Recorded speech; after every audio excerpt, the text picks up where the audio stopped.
Currently, I'm studying or reading this book titled Psychology of Money. Honestly, this book is changing or has been changing the way I'm thinking about money. Actually, now reading the second chapter of this book, and so far it has been amazing, amazing, and it's changing the way I see money. I used to think and really judge people so fast when I see somebody buying an expensive car and then, you know, taking or borrowing money from people to fuel that car. I used to wonder what is this guy thinking? What is this actually? What's his idea about buying an expensive car and you are living somehow paycheck to paycheck, but you are able to buy or you want to go ahead and get that expensive car. So this is something that I really did not get my head around it. But reading this book called Psychology of Money really is really making me to understand what happens when people make such decisions. There's something that he said that money is really psychology. It's part of being it's there's a big part of money is psychological. Let me give you an example. You see somebody buying something, that decision is not really an economic decision, it's an emotional decision.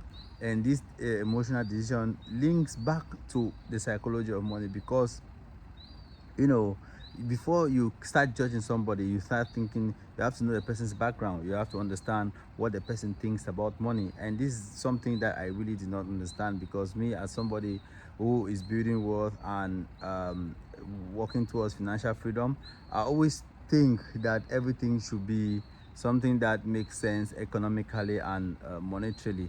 But I'm reading this book, I'm at the second chapter, chapter 2, where he talks about lucky and he talks about risk. And he says that lucky and risk are kind of friends, and they go along each other. He made a really really nice narration where he talked about Bill Gates. He he, he made so much money from computer and Microsoft. And in 2005, he was giving a speech in a graduation ceremony.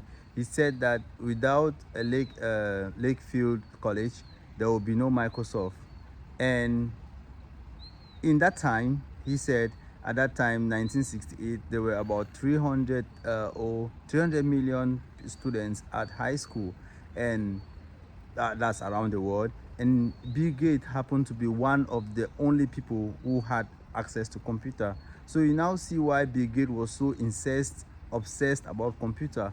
And he was lucky because he had the access to computer at that time, while many of his mates did not have access to those things. And he also made a narration by saying that one of Bill Gates' friend went to some kind of hiking, and one or 1 million people who go to hiking, they always return.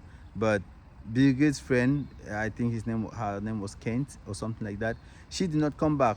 And that was that was weeks, and the risks did not fall in her path because she went and never came back. And she was one of the most intelligent in Bill Gates' class, and Bill Gates actually made a lot of reference to her. So when we talk of risks, when he talked of risks and lucky, he actually made a great mention about where you were born.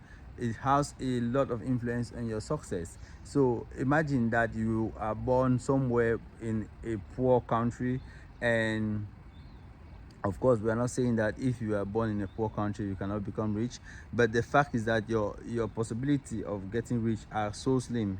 He also talked about somebody who is you see a billionaire guy, you can actually track that success back to the family. Some of us, we grew up in a family where money wasn't something we talked about. Money was not something that was really a good topic at home. We mostly talked about going to school, study, work hard, and then get a job. And that has always been the norm that most people, average people do. Most average people just believe that when you go to school, after that you get a job, and after that you start working and working and working till you retire. Why some rich people mindset, they already implanted this in their children's brain by saying that you don't need to, you know, to get all the money that you need before starting something.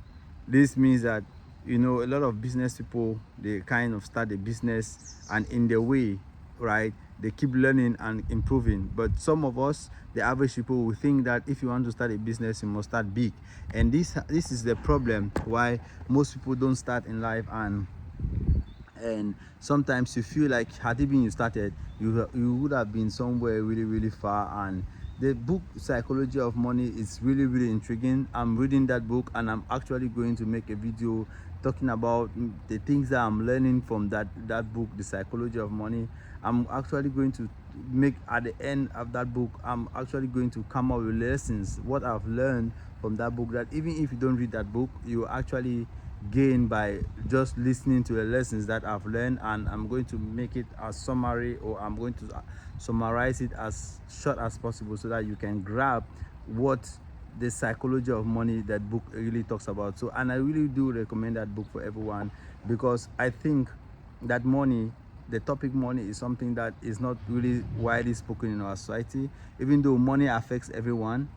But money is not something that people talk about, and that is something that I personally, I feel is missing out, because we all need money. We all go to work. We want to get a good life, and that good life is probably linked somehow to money.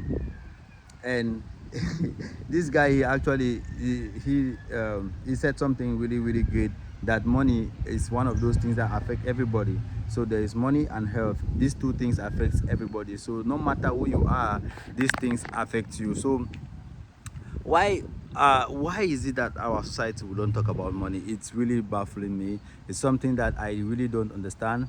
But yeah, I'm going to talk about those things in my next videos. And guys, what are the lessons, what are the psychology, what are the things, how have you seen money being a psychological thing in your life? And do you think that money is really psychological or emotional? Do you make a lot of emotional decisions when you're buying something, when you're doing a purchase? Do you put it on a Excel sheet and check if it makes sense?